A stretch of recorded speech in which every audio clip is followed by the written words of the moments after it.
Engineer গুলির সামনে দাঁড়ায় থাকবে, দেখি কোন বিএসসি ইঞ্জিনিয়ার এসে গুলি করে। আমাদের একজন ডিপ্লোমা ইঞ্জিনিয়ার যদি বেঁচে থাকে এই বাংলাদেশে, কোন বিএসসি ইঞ্জিনিয়ার এই সাবেসি ইঞ্জিনিয়ার চাকরি করতে পারবে না ইনশাআল্লাহ। সরকারকে 24 ঘন্টার আলটিমেটাম দিচ্ছি, প্রকৌশল অধিকার আন্দোলনের যেই নেতা আমাদেরকে প্রকাশ্যে গুলি করে হত্যা করার হুমকি দিয়েছে, তাকে যদি গ্রেফতার করা না হয়, আমরা ডিপ্লোমেটরা প্রত্যেকটা মাঠে ঘাটে আন্দোলন করে বাংলাদেশের প্রত্যেকটা জায়গায় জানাবো আমরা ডিপ্লোমা ইঞ্জিনিয়ার কি জিনিস, আমাদের বিরুদ্ধে কেউ লাগতে আসবে না। প্রকৌশল অধিকার আন্দোলন কর্তৃক উত্থাপিত 3 দফা দাবি এবং ষড়যন্ত্রমূলক কর্মকাণ্ড। ডিপ্লোমা ইঞ্জিনিয়ারদের ইতিহাস বাংলাদেশের 150 বছরের ইতিহাস। প্রায় 150 বছর যাবৎ ডিপ্লোমা ইঞ্জিনিয়াররা বিভিন্ন সেক্টরে সুনামের সাথে কাজ করে আসছে।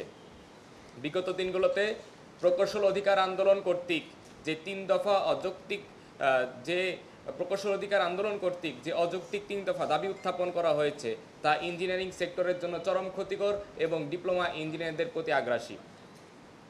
মূলত অন্তর্বর্তীকালীন সরকারকে চাপে ফেলে নির্বাচনকে বাধাগ্রস্ত করা এবং রাষ্ট্রের সংস্কার কার্যক্রমকে ক্ষতিগ্রস্ত করাই এই সকল দাবিগুলোর মূল উদ্দেশ্য। বিগত সালগুলোতে 1978 সাল এবং 1994 সালেও ডিপ্লোমা ইঞ্জিনিয়ারদের উপসহকারী প্রকৌশলী মর্যাদা এবং 10ম গ্রেড প্রজ্ঞাপনের মাধ্যমে জারি করা হয়েছে। এটি বহুকাল আগেই মীমাংসিত বিষয় নিয়ে প্রকৌশল অধিকার আন্দোলন অযৌক্তিক দাবি তুলে দেশের স্থিতিশীল অবস্থা নষ্ট করার চেষ্টা করে যাচ্ছে। এছাড়াও প্রত্যেকটা সেক্টরে পদোন্নতি একটি অধিকার।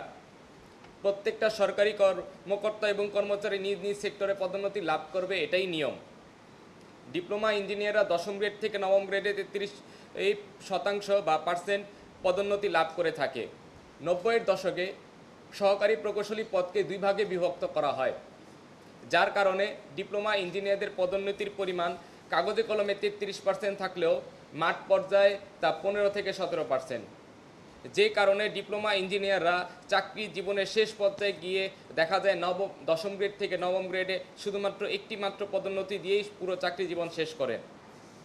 প্রকৌশল অধিকার আন্দোলন নিয়মিত আরও বিভিন্ন ধরনের মিথ্যাচার করে যাচ্ছে এবং মিথ্যা প্রপাগান্ডা ছড়াচ্ছে।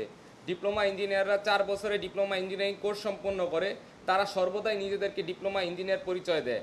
ডিপ্লোমা ইঞ্জিনিয়ার পরিচয় দেওয়া তাদের গ্যাজেট স্বীকৃত অধিকার। সেই ক্ষেত্রে ডিপ্লোমা ইঞ্জিনিয়ারদেরকে ইঞ্জিনিয়ার পরিচয় দিতে বাধা প্রদান করা এবং পদোন্নতিতে বাধা প্রদান করা গ্যাজেট বহির্ভূত এবং রাষ্ট্রের আইনের পরিপন্থী। 1985 সালে এরশাদ সরকারের আমলে যখন ডিগ্রি ইঞ্জিনিয়াররা 9 দফা দাবি বাস্তবায়নের চেষ্টা করে সরকার পক্ষকে জিম্মি করে এবং 17 দিনের কর্মবিরতিতে যায়, তখনও আমাদের ডিপ্লোমা ইঞ্জিনিয়াররা এই প্রকৌশল সেক্টরকে সচল রেখেছিল এবং ভবিষ্যতেও রেখে যাবে। ডিপ্লোমা ইঞ্জিনিয়াররা যুগে যুগে প্রকৌশল সেক্টরে 85% অবদান রেখে যাচ্ছে এবং ভবিষ্যতেও রেখে যাবে।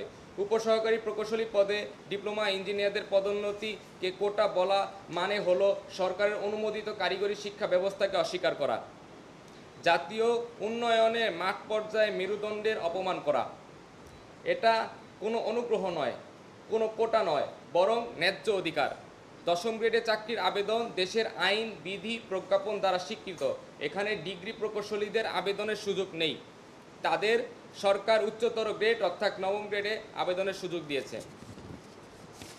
সরকার কর্তৃক গঠিত কমিটির অসমতা।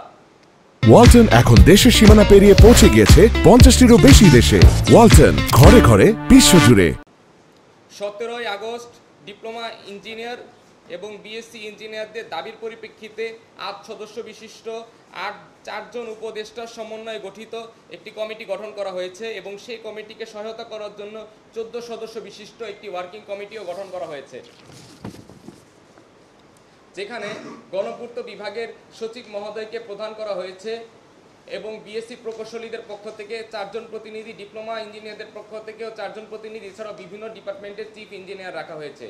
14 সদস্য বিশিষ্ট কমিটিতে কেবলমাত্র 5 জন ডিপ্লোমা ইঞ্জিনিয়ারের মোট 5 জন ডিপ্লোমা ইঞ্জিনিয়ার প্রতিনিধি রয়েছে, যার কারণে আমরা মনে করতেছি এই কমিটিতেও একটি অসমতা রয়েছে। এছাড়াও 7 সেপ্টেম্বর যে বৈঠক অনুষ্ঠিত হয়েছিল ওয়ার্কিং কমিটির, সেই বৈঠকে ডিপ্লোমা ইঞ্জিনিয়ারদের 5 জন ছাত্র প্রতিনিধি এবং বিএসসি ইঞ্জিনিয়ারদের পক্ষ থেকে 5 জন ছাত্র প্রতিনিধি উপস্থিত থাকার কথা বলা হলেও বিএসসি প্রকৌশলীদের পক্ষ থেকে 8 জন অংশগ্রহণ করে, যার মধ্যে 6 জনই ছিলেন পেশাজীবী এবং 2 জন ছিলেন মাত্র ছাত্র। এমনকি যে 6 জন পেশাজীবী ছিলেন তাদের মধ্যে একজন শিক্ষকও ছিলেন। সর্বশেষ 15 সেপ্টেম্বর প্রকাশিত হয় 2টি মিটিংয়ের শিডিউল। প্রথমটিতে আমরা দেখতে পাচ্ছি ডিপ্লোমা ইঞ্জিনিয়ারদের শুধুমাত্র 5 জন প্রতিনিধি সেখানে রয়েছে, তার বিপরীতে বিএসসি ইঞ্জিনিয়ারদের 10 জন প্রতিনিধি রয়েছে, যা কমিটির আরেকটি অসমতার প্রমাণ।